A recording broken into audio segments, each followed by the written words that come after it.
Hello दोस्तों, एक बार फिर आपका बहुत बहुत स्वागत है हमारे इस सेशन में, जिसमें हम लोग फिजिक्स के सवाल को डिस्कस कर रहे हैं। और ये जो सेशन आप देख रहे हैं ये केंद्र सरकार और राज्य सरकार यदि किसी भी गवर्नमेंट एग्जाम के लिए आप तैयारी कर रहे हैं तो ये वीडियो आपके लिए बहुत इंपॉर्टेंट रहने वाला है। ठीक है, तो चलिए हम वीडियो को शुरू करते हैं। और इस वीडियो के साथ जितने लोग जुड़े हैं, जो हमेशा बच्चे जुड़ते हैं, राकेश जी, पिंकी मैम, वैशाली मैम, प्रभाकर जी, विदित जी, अनुज राणा, नेहा सिंह, ओम सर, जितने लोग भी जुड़े हैं आप लोग का बहुत बहुत स्वागत है। मैं आप सबसे सिर्फ एक बात कहना चाहता हूं कि आपका दो अक्षर का लक होता है, 2.5 अक्षर का आपके पास भाग्य होता है, 3 अक्षर का आपका नसीब होता है और 3.5 अक्षर का आपका किस्मत होता है और 4 अक्षर का मेहनत होता है। मेरे दोस्त, आप खुद से तय करके बताओ कि सबसे बड़ा क्या होता है। आप भरोसा किस पे करते हो? क्या 2 अक्षर पे करते हो, लक पे करते हो, भाग्य पे करते हो, नसीब पे करोगे, किस्मत पे करोगे या मेहनत पे करोगे? आई होप, मुझे उम्मीद है, मैं आशा करूँगा कि आपका जवाब होगा सर हम विश्वास हमेशा मेहनत पे करेंगे, क्योंकि मेहनत ही हमारे हाथ में है। क्योंकि ये तीनों चीज़ें आप हिडन हैं, आप नहीं जानते। ठीक है, तो चलिए इसी आशा के साथ कि हम अपने मेहनत पे भरोसा करते हुए अपने सेशन को शुरुआत करते हैं और अपने जीवन को भी इसी रास्ते पर लेके चलेंगे। हम हमेशा मेहनत पे भरोसा रखेंगे। ठीक है, चलिए हम वीडियो को शुरू करते हैं। यदि आप नए हैं तो प्लीज़ चैनल को सब्सक्राइब कर दीजिएगा, बेल आइकन को भी प्रेस कर दीजिए। ठीक है, और जितने लोग जुड़े हैं सब लोग आंसर जरूर दीजिएगा। पहला सवाल है कि इंद्रधनुष की रचना किससे होती है? ठीक है, जल की बूंदों द्वारा सूर्य के प्रकाश के अवशोषण से, जल की बूंदों में से सूर्य के प्रकाश में विसरण से, जल की बूंदों द्वारा सूर्य के प्रकाश के अपवर्तन और परावर्तन से, जल की बूंदों के, है ना, आयन से। तो इसका जो करेक्ट आंसर होगा, आई होप सब लोग आंसर इसका दे रहे हैं, तो इसका जो करेक्ट आंसर होगा हमारे पास ऑप्शन नंबर सी इसका करेक्ट आंसर होगा। इंद्रधनुष की रचना, आपको पता होगा कि बारिश के दिनों में आपने आकाश में इंद्रधनुष इस तरह से देखा होगा। ठीक है ना, रेनबो। इसमें कितने कलर होते हैं? 7 कलर होता है।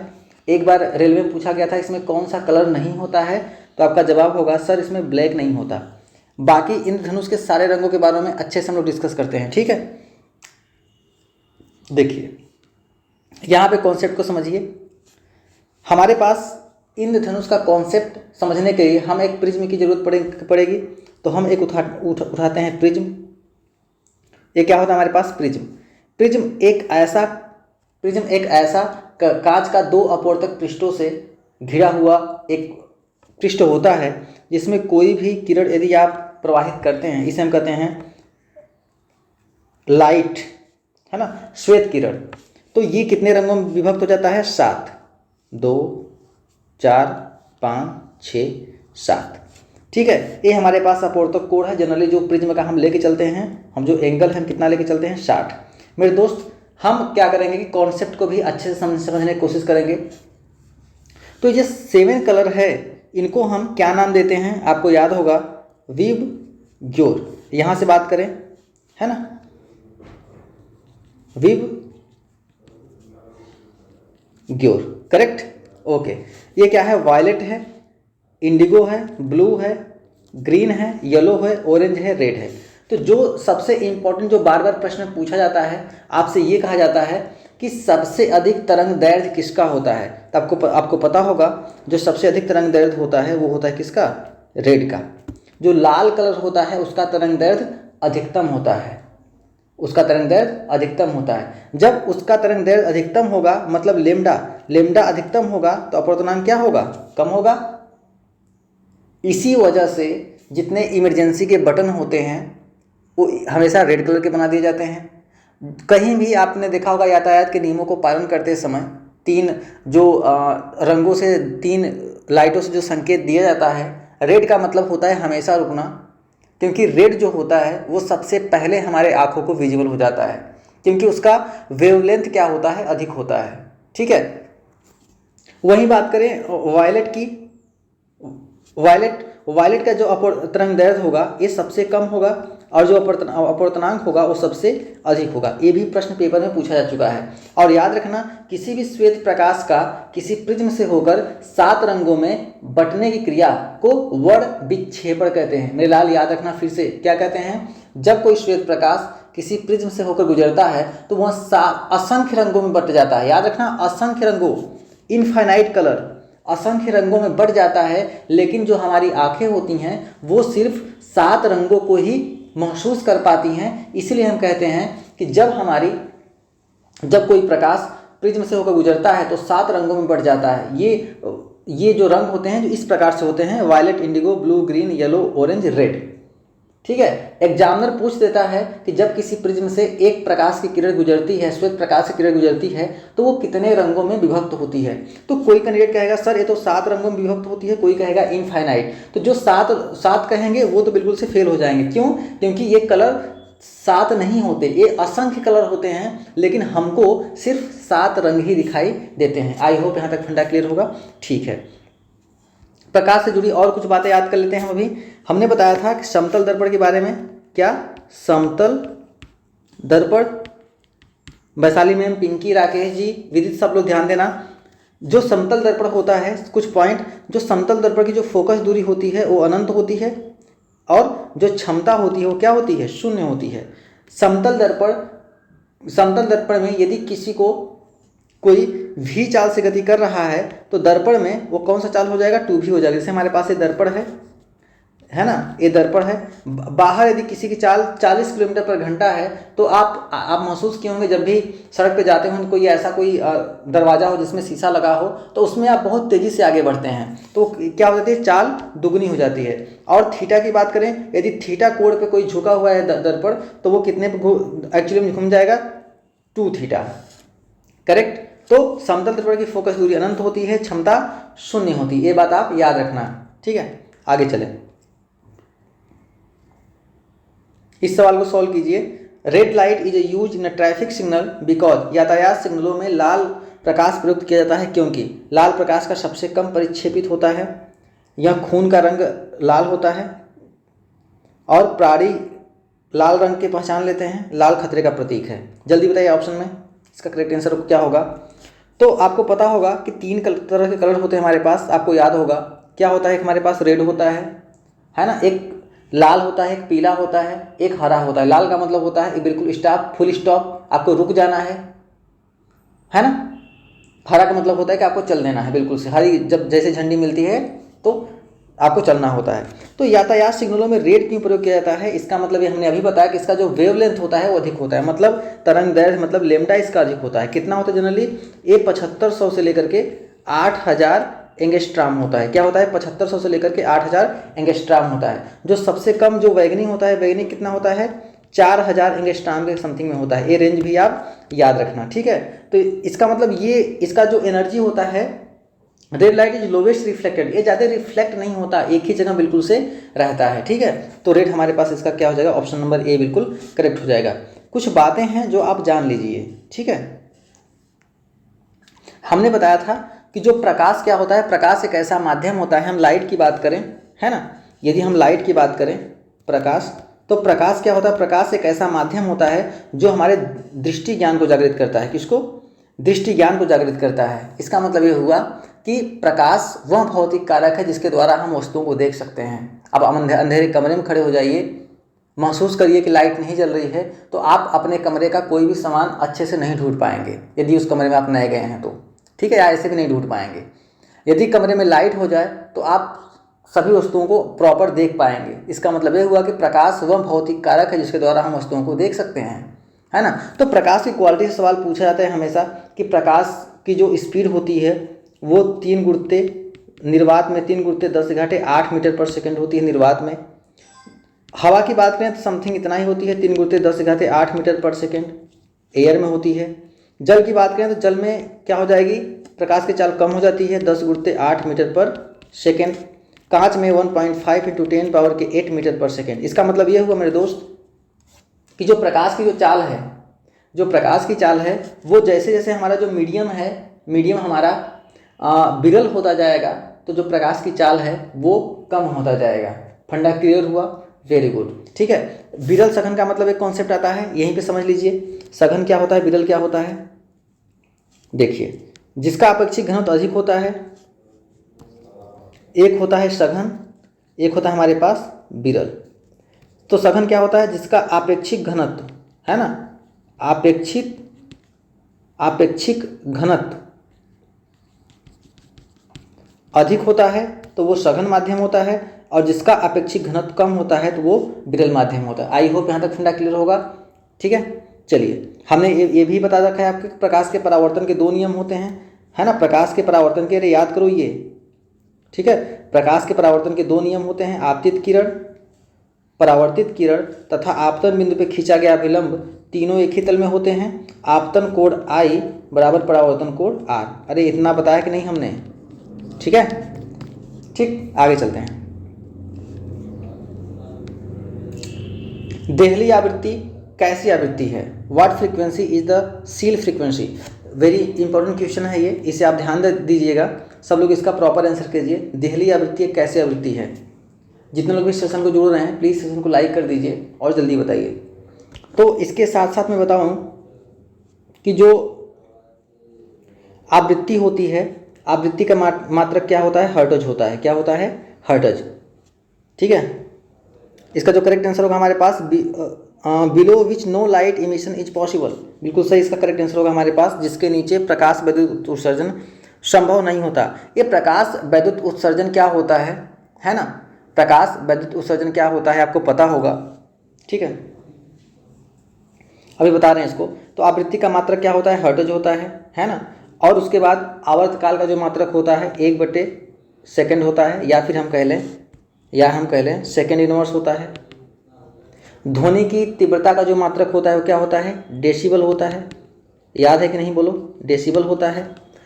डेसिबल से संबंधित हमने बताया था जो समताप मंडल है, समताप मंडल की मोटाई किस में नापते हैं हम, डाप्सन में नापते हैं, है ना। डाप्सन में, किस में, डाप्सन में, ठीक है। और ओजोन परत किस में पाया जाता है, समताप मंडल में। और याद रखना, एक मैंने बताया था तस्मीन, आप इंग्लिश में नाम याद रखना इस लड़की का नाम, तस्मीन मतलब troposphere, stratosphere, mesosphere, ionosphere, exosphere. Troposphere मतलब क्या होता है, क्षोभ मंडल होता है। क्षोभ मंडल वही मंडल है जिसमें हम लोग रहते हैं। बिजली का चमकना, बादल का बनना, है ना, हेलीकॉप्टर का उड़ना, हम लोग का चलना क्षोभ मंडल में होता है। बारिश का होना, चिड़िया का उड़ना। समताप मंडल वो मंडल होता है जिसमें क्या होता है, समताप मंडल जिसमें समान ताप होता है। इसमें क्या होता है कि इसमें प्लेन उड़ते हैं, क्यों, वहाँ पे तापमान क्या होता है, बिल्कुल समान होता है। और समताप मंडल ही में ही क्या पाया जाता है, ओजोन परत पाई जाती है ना। ओजोन, आप कमेंट बॉक्स में ये बताओ कि ओजोन दिवस किस दिन मनाया जाता है ना। ओजोन दिवस किस दिन मनाया जाता है, आप ये बताओ। और ओजोन परत की मोटाई हम किस में नापते हैं, डॉप्सन में नापते हैं। अब आते हैं कुछ और चीज़ें, ठीक है, आवृत्ति को लेकर के, ठीक। तो हम आज ध्वनि तरंगों की बात कर लेते हैं, है ना। ध्वनि तरंगे, जो ध्वनि तरंगे होती हैं वो 3 प्रकार की होती हैं, है ना। राइटिंग में मत जाना मेरे दोस्त, बस बातों को आप ध्यान देना। ध्वनि तरंगे, एक होता है हमारे पास अवश्रव्य तरंगे, है ना। एक होता है हमारे पास श्रव्य तरंगे, इसको क्या बोलते हैं, ऑडियोबल। जो ऑडियो आया है ना, ऑडियो वीडियो, तो ऑडियो यहीं से आया है। ये क्या होता है, इंफ्रासोनिक वेव्स होते हैं, ऑडियोबल वेव्स होते हैं। और अगला होता है अल्ट्रासोनिक वेव्स, मतलब पराश्रव्य। क्या होता है मेरे लाल, पराश्रव्य तरंगे। आवृत्ति इसका पेपर में देखो, हर एक पेपर में इसकी आवृत्ति पूछा जाता है, ठीक है। तो अब सब क्या रखना, जो होता है हमारे पास 20 हर्ट्ज से क्या होता है, 20 हर्ट्ज से क्या होता है हमारे पास, कम, है ना। 20 हर्ट्ज तक या 20 हर्ट्ज से कम तक किसे हम बोलते हैं, अपश्रव्य तरंग। इसे सुना नहीं जा सकता। जो हम लोग सुनते हैं वो क्या होता है हमारे पास, वो क्या होता है, श्रव्य, मतलब 20 हर्ट्ज से लेकर के 20,000 हर्ट्ज तक, है ना, 20,000 हर्ट्ज तक। इसे हम क्या करते हैं, इसे सुन सकते हैं। अब पराश्रव्य की बात करें, जिसे चमगादड़ सुनते हैं, कुत्ते सुनते हैं, ये पेपर में पूछा जा चुका है, इसलिए मैं बता रहा हूँ, है ना।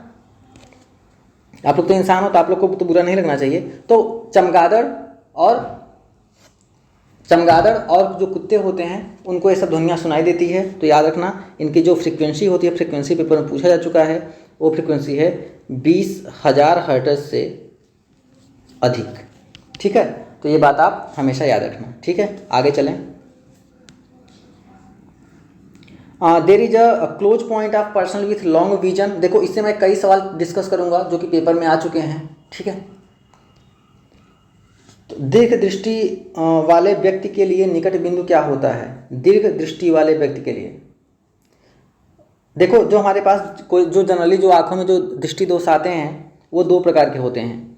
एक दीर्घ दृष्टि दूर दृष्टि दोष होता है, एक निकट दृष्टि दोष होता है। क्या होता है? एक दूर दृष्टि दोष होता है, एक होता है हमारे पास निकट दृष्टि दोष, है ना। ये दो प्रकार के हमारे पास क्या होते हैं? दोष होते हैं। दूर दृष्टि दोष वह दोष होता है जिसमें व्यक्ति को सिर्फ दूर की वस्तुएं दिखाई देती हैं, पास की वस्तुएं नहीं दिखाई देती।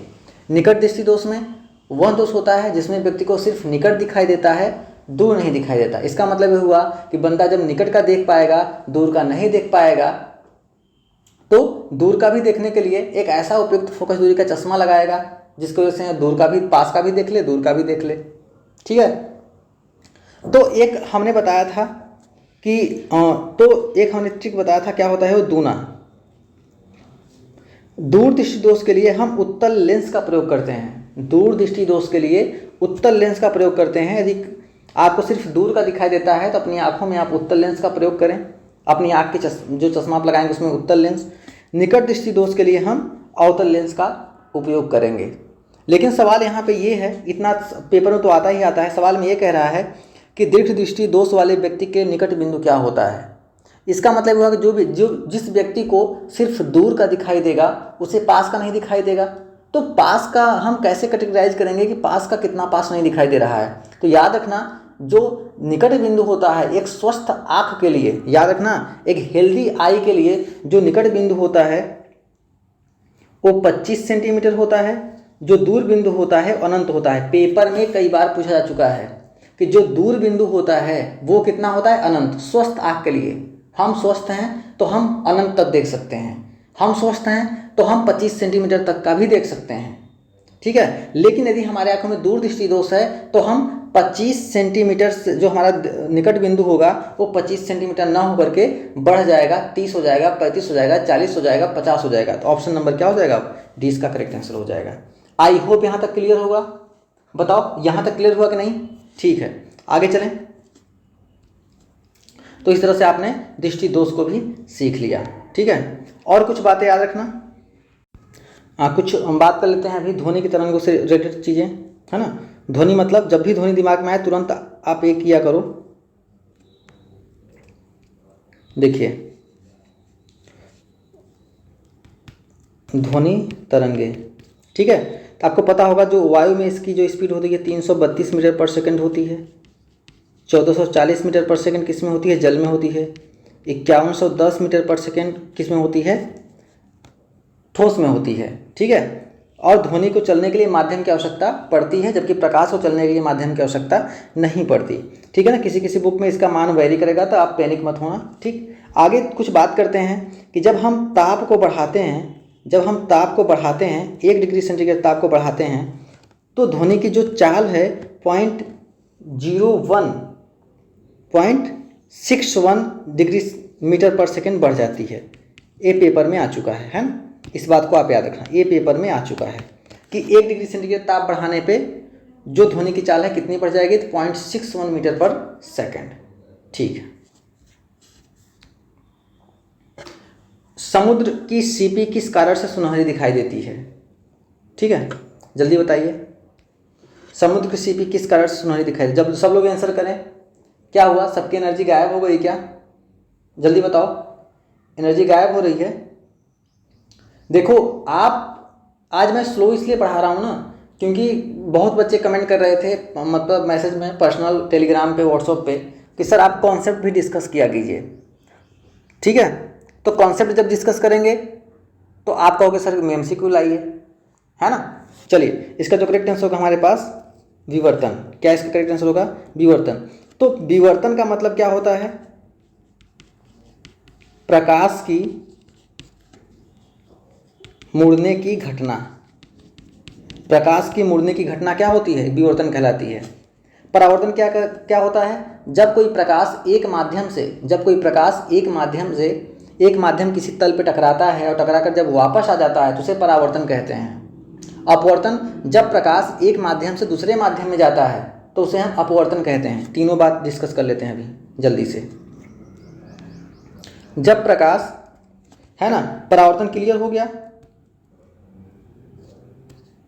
परावर्तन क्लियर हो गया कि जब प्रकाश किसी दूसरे तल से टकराकर वापस आती है तो उसे हम क्या कहते हैं? परावर्तन कहते हैं। जब प्रकाश एक माध्यम से दूसरे माध्यम में जाता है तो उसे हम अपवर्तन कहते हैं। जैसे हम कहें हमारी आँख, है ना, ये आँख है, तो आँख से जब आप कोई चीज़ को देख रहे हो आप, है ना, आँख से जब किसी चीज़ को आप देख रहे हो तो एक बात बताओ कि आपकी आँखों में क्या भरा है? आपकी आँखों में क्या भरा है? पानी। तो पानी क्या हो गया? पानी एक माध्यम हो गया। अब आपकी आँखें की रोशनी कहाँ जा रही है? बाहर जा रही है। तो बाहर क्या है? वायु। मतलब यहाँ कितने माध्यम हो गए? 2 माध्यम हो गए, एक पानी दूसरा वायु। तो इसे हम कहेंगे अपवर्तन। जब प्रकाश एक माध्यम से दूसरे माध्यम में जाता है तो प्रकाश का अपवर्तन होता है, परावर्तन नहीं, अपवर्तन। ठीक है, आगे चलें।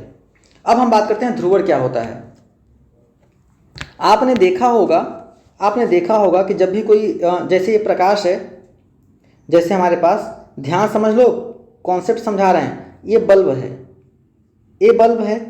तो जब ये बल्ब जलेगा तो इसका जो प्रकाश होगा काफ़ी दूर तक नहीं जाएगा, चारों तरफ घूम जाएगा। लेकिन इसको यदि हमें फोकस करके बहुत दूर तक ले जाना होगा तो हम क्या करेंगे? इसी बल्ब को, जो बल्ब यहाँ पे लगाए हैं, जो बल्ब हम यहाँ पे लगा रहे हैं, है ना, जो बल्ब यहाँ पे लगा रहे हैं, यहाँ पे लगा देंगे पोलराइजेशन, है ना। पोलराइजेशन क्या होता है? इस तरह से हम क्या करेंगे? यहाँ पे इसके आगे कर देंगे। तो जब इसके आगे आपने देखा होगा बाइक के सामने लगा होगा तो ये प्रकाश अगल बगल न जा करके बिल्कुल सीधे जाएगा। ठीक है, या मैं इसको ऐसे बनाऊं तो ये इस तरह से हो जाएगा। जैसे हमारे पास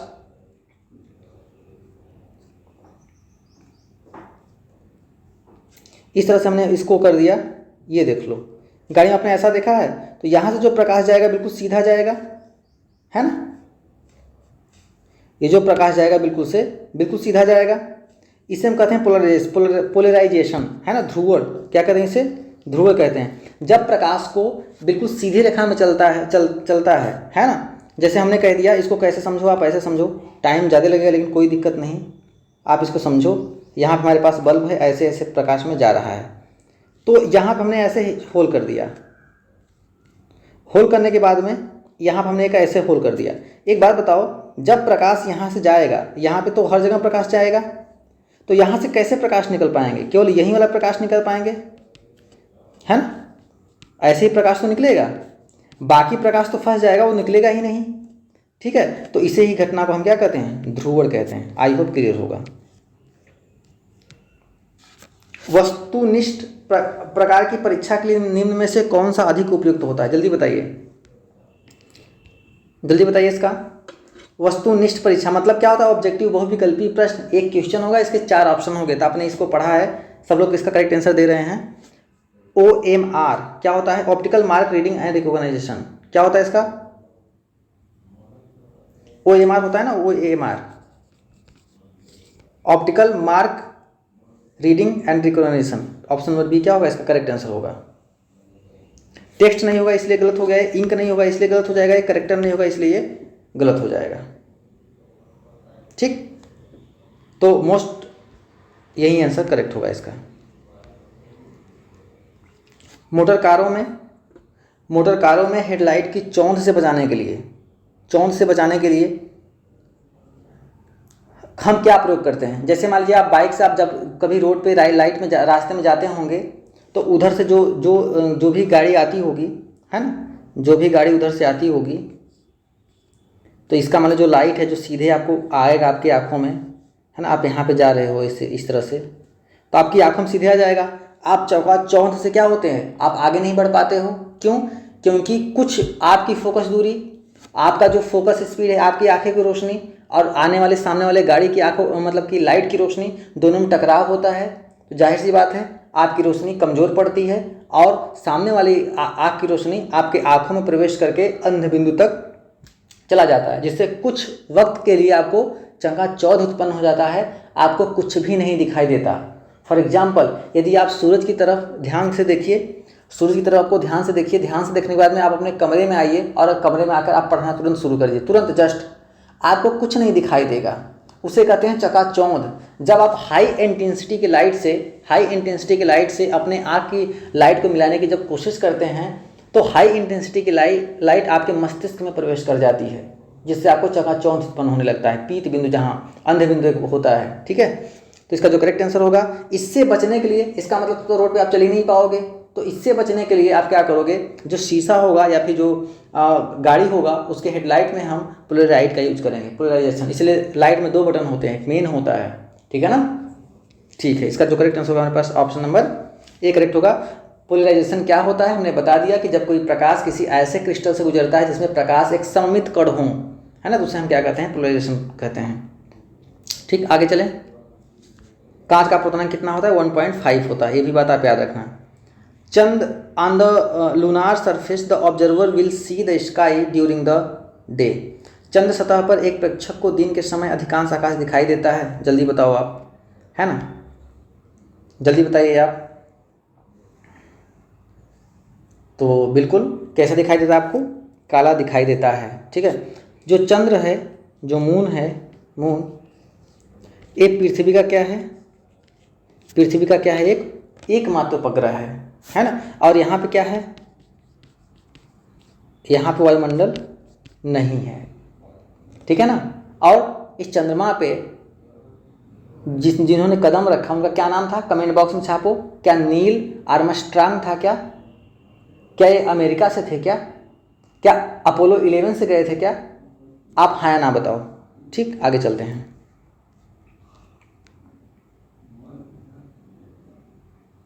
जल्दी बताइए। ग्रहण eclipse occur due to which optical phenomena. ग्रहण किस प्रकाशीय परिघटना के कारण बनते हैं? जल्दी बताओ। Diffraction, refraction, linear transmission. जल्दी बताइए।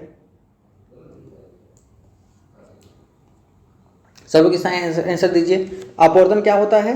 अपवर्तन जब प्रकाश एक माध्यम से दूसरे माध्यम में जाता है तो। ठीक है, और याद रखना जो वायु होता है, वायु एक क्या हमारे पास, वायु विरल माध्यम है, जबकि जल और कांच क्या है, ये सघन माध्यम है। जब प्रकाश वायु से जल में जाएगा तो अभिलंब की ओर झुक जाएगा।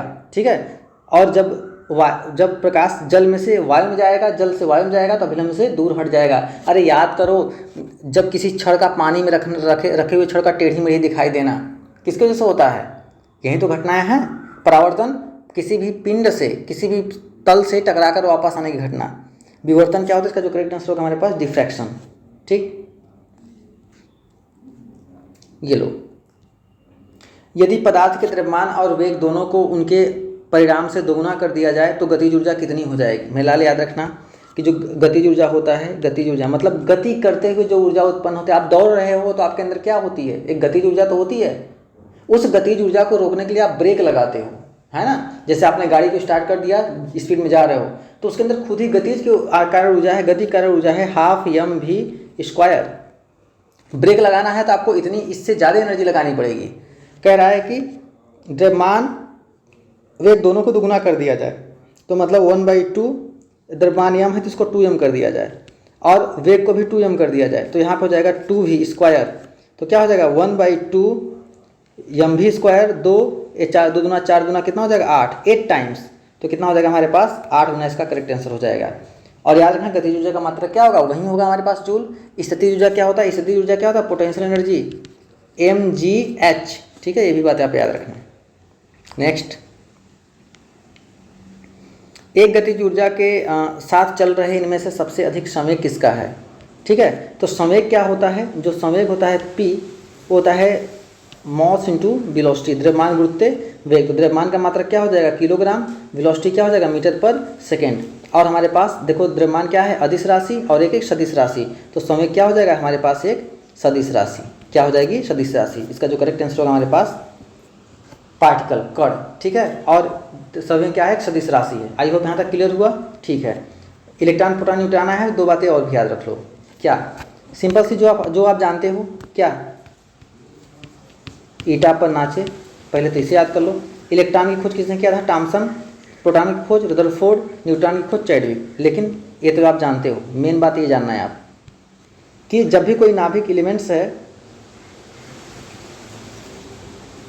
तो इलेक्ट्रॉन बाहर चक्कर काटेगा और नाभिक में क्या रहेगा, न्यूट्रॉन प्लस प्रोटॉन। ये बात आप याद रखना, ठीक है, वेरी गुड।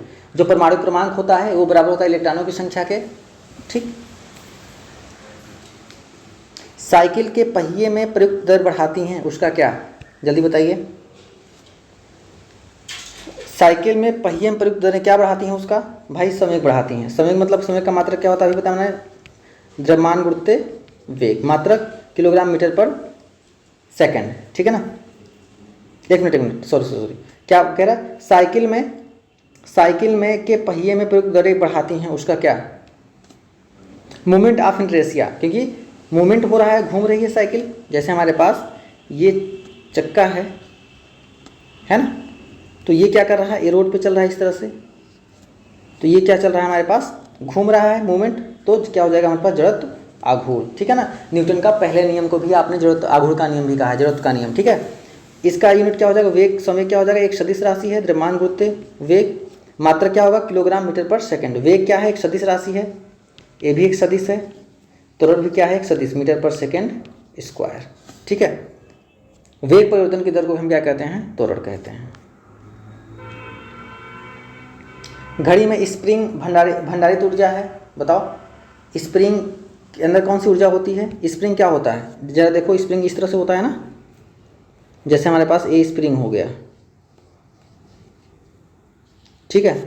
जब मान लो इसे आप खींचोगे तो ऐसे हो जाएगा, जब छोड़ दोगे तो दोबारा ये हो जाएगा ऐसे।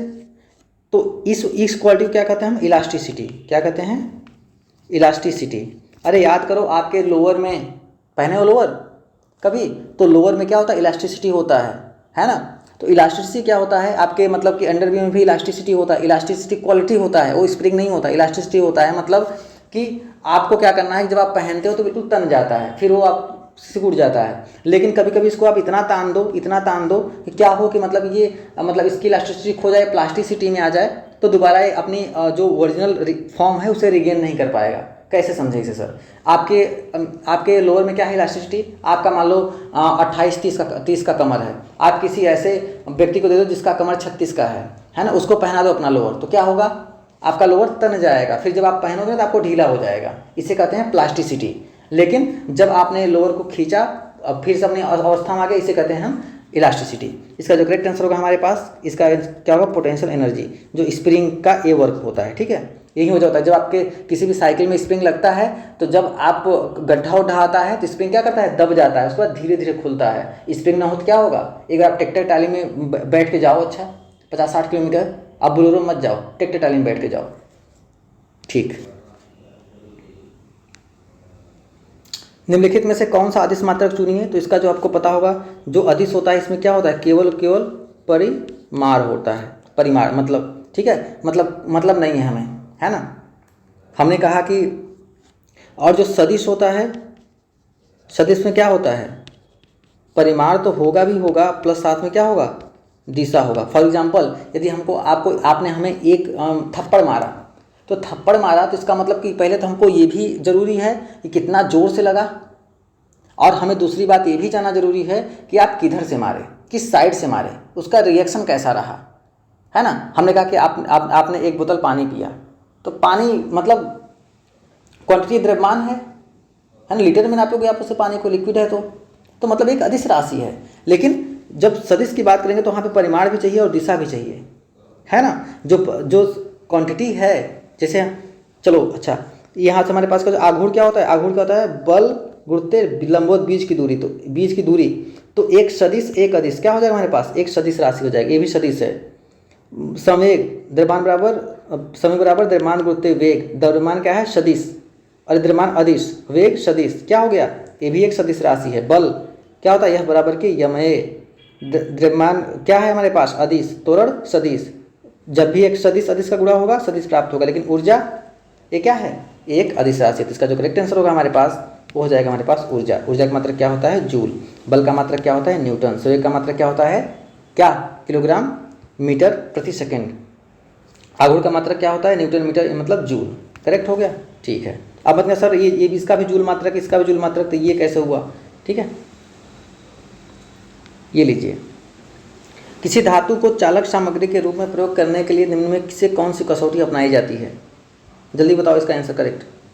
किसी धातु को चालक सामग्री के रूप में प्रयोग करने के लिए निम्न में कौन सी कसौटी अपनाई जाती है। देखो जो हमारे पास हीट का जो ट्रांसफर होता है, जो हीट का जो ट्रांसफर होता है तीन तरह से होता है। एक होता है कंडक्शन,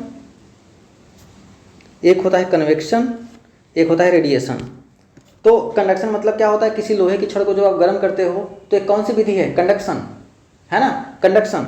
और कनेक्शन मतलब क्या होता है, कनेक्शन, कंडक्शन का मतलब क्या होता है कि जब आप किसी को भी मतलब कि जैसे पानी आप घर में गर्म करते हो, ठीक है, पानी गर्म करते हो, कौन सा है, कन्वेक्शन है, रेडिएशन। इस तरह से आप इसका जो करेक्ट आंसर होगा हमारे पास, अभी मैं समझा रहा हूँ अच्छे से, कंडक्शन, कन्वेक्शन, रेडिएशन।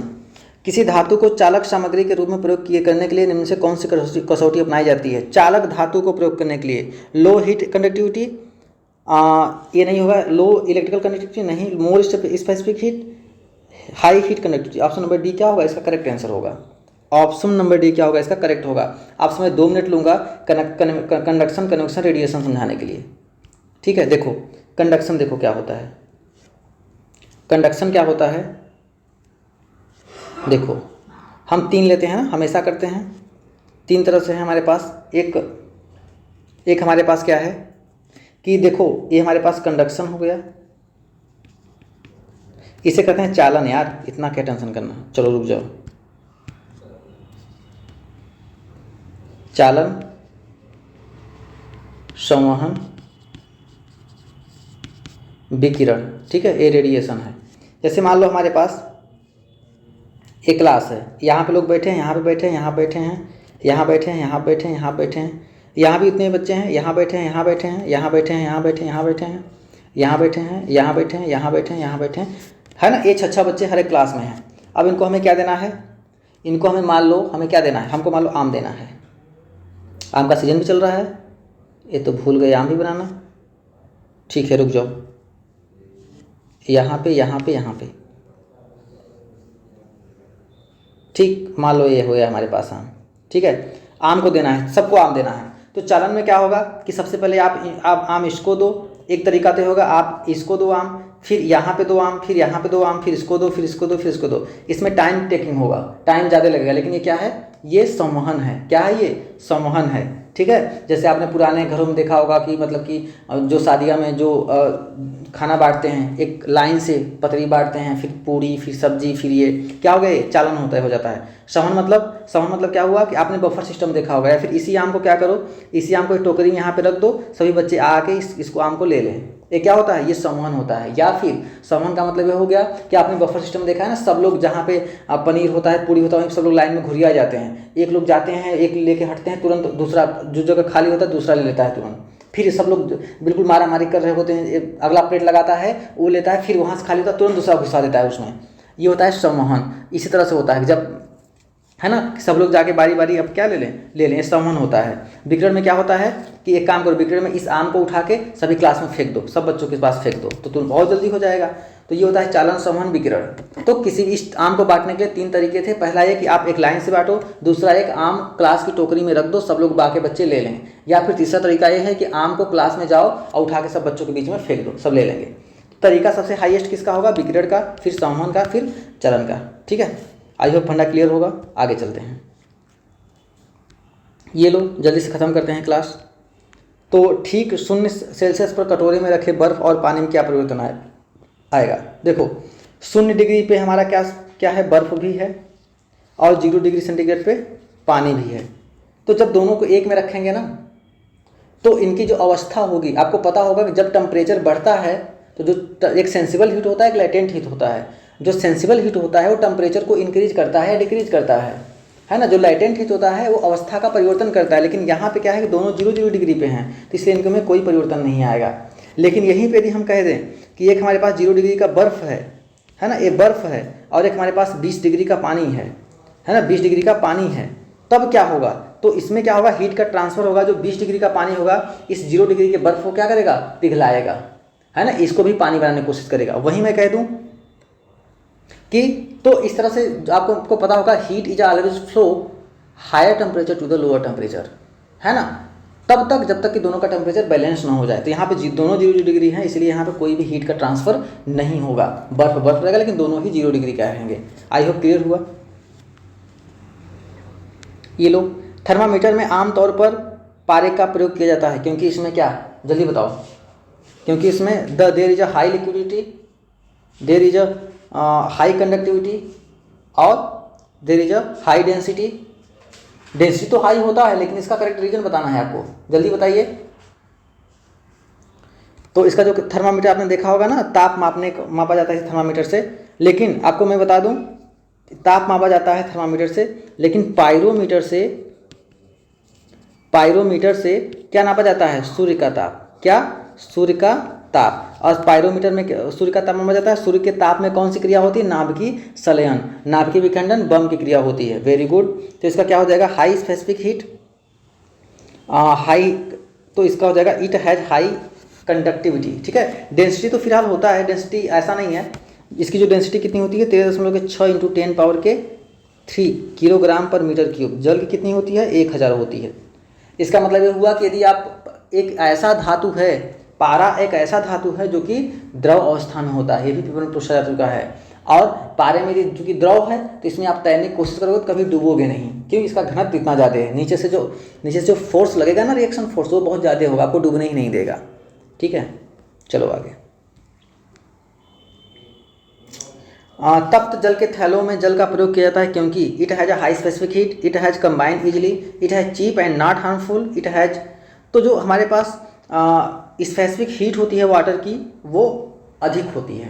ठीक है ना, स्पेसिफिक हीट जो वाटर की होती है वो अधिक होती है। ठीक, तो आपको बता दूं कि वाटर की स्पेसिफिक हीट कितनी होती है, तो एक बार याद रख लेना कि जो बर्फ़ की होता है, आइस की बात करें, जो बर्फ़ का होता है 2100,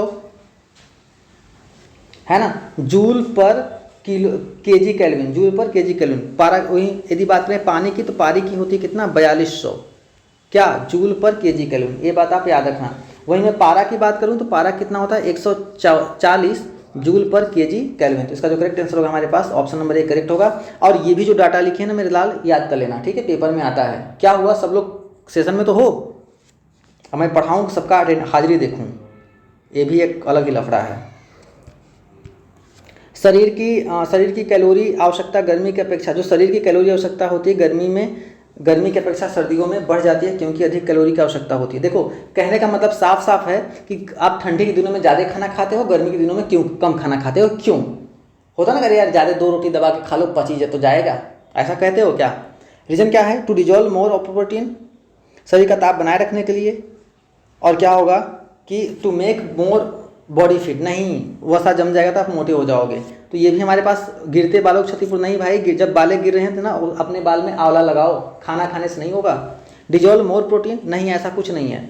मेंटेन बॉडी टेम्परेचर, बॉडी को टेम्परेचर करने के लिए खाना खाओगे, ठंडी में वैसे भी खाना खाने के बाद ठंडी में ठंडी लगने लगता है। ठीक है, इसका जो करेक्ट आंसर होगा टू मेक मोर बॉडी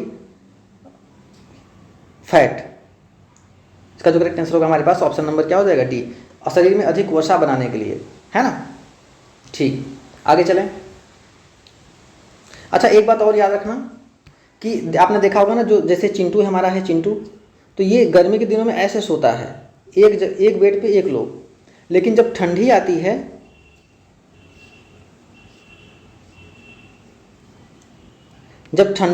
तो ये गर्मी का सीजन है और एक ठंडी का, है ना। तो गर्मी में क्या होता है कि जो हीट ट्रांसफर रेट होता है direct inversely proportional to area होता है। इसका मतलब कि एरिया को बढ़ाएंगे तो हीट को क्या होगा, हीट ट्रांसफर क्या होगा, एक मिनट उल्टा हो गया, अरे इतना अच्छा ड्राइंग खत्म हो गया मेरा। ठीक, ये चिंटू है, ऐसे करके है, लेटा है। अगला हमारे पास ये चिंटू है ना। ये हमारे पास गर्मी का दिन, ये होता है हमारे पास ठंडी का दिन। जो हीट होता है, जो उष्मा होती है, डायरेक्टली प्रोपोर्शनल टू एरिया के होता है। यदि आप एरिया को बढ़ाओगे तो हीट ट्रांसफर रेट बढ़ेगा, है ना। गर्मी में क्या होता है, हमारे शरीर में ज़्यादा गर्मी लगती है तो हमें अपने टेम्परेचर को क्या करना पड़ता है, निकालना पड़ता है अपने शरीर के अंदर से। इसलिए हम क्या करते हैं, हमें एरिया ज़्यादा चाहिए। एरिया जब ज़्यादा मिलेगा तो हीट भी क्या होगा, ज़्यादा ट्रांसफ़र होगा। ठंडी के दिनों में क्या होता है, हमें वही फार्मूला लगा देंगे, एरिया जब कम कर लेंगे तो हमारा क्या होगा, हीट का जो ट्रांसफ़र है, हीट का जो ट्रांसफ़र रेट है वो भी क्या हो जाएगा, कम हो जाएगा। तो जब अपने शरीर को जब मोड़ चोड़ के सोएंगे तो क्या होगा, उष्मा का प्रवाह हमारे शरीर से कम होगा। और जहाँ जहाँ यदि हाथ से हो रहा है तो हाथ में दस्ताना पहन लेंगे, स्वेटर पहन लेंगे, अपने आप को आइसोलेट कर देंगे, ठीक है। लास्ट सवाल है, refrigerator prevents food spoils because, refrigerator खाद्य पदार्थों को खराब होने से बचाता है क्योंकि, जल्दी बताइए। इसके न्यूनतम तापमान पर रोगाणु मर जाते हैं, इसके न्यूनतम तापमान पर जीवाणु फफूंदी निष्क्रिय हो जाते हैं, इसके न्यूनतम तापमान पर रोगाणु जम जाते हैं। भाई ऐसा कुछ नहीं है, यह खाद्य पदार्थों को नहीं है, ऐसा भी नहीं है। इसका जो करेक्ट आंसर होगा हमारे पास ऑप्शन नंबर, क्योंकि जब तापमान कम रहेगा तो जो जीवाणु फफूंदी हैं वो क्या हो जाएंगे, निष्क्रिय हो जाएंगे। न्यूनतम तापमान पर रोगाणु नहीं मरेंगे, ठीक है ना। मरेंगे तो उसकी डेड बॉडी आपके उसमें हो जाएगा। तो आज के लिए बस इतना ही। आपको सेशन कैसा लगा आप मुझे ज़रूर बताइएगा, ठीक है। और जितने लोग भी सेशन में अंत तक बने रहे उन सबका बहुत बहुत स्वागत है। इसका PDF आपको टेलीग्राम चैनल से भी और व्हाट्सएप से भी आपको मिल जाएगा, ठीक है। तो आज के लिए बस इतना ही। Thank you, take care, bye bye. और हाँ, आप कमेंट बॉक्स में ज़रूर बताइएगा कि अपनी क्लास को हम कैसे और इम्प्रूवमेंट करें, आप कैसे चाहते हो सेशन, ठीक है। ज़्यादा क्वेश्चन कम टाइम में ज़्यादा क्वेश्चन करना है या फिर कॉन्सेप्ट के साथ कम क्वेश्चन ज़्यादा टाइम में कम क्वेश्चन करना है, आप जल्दी बताइएगा।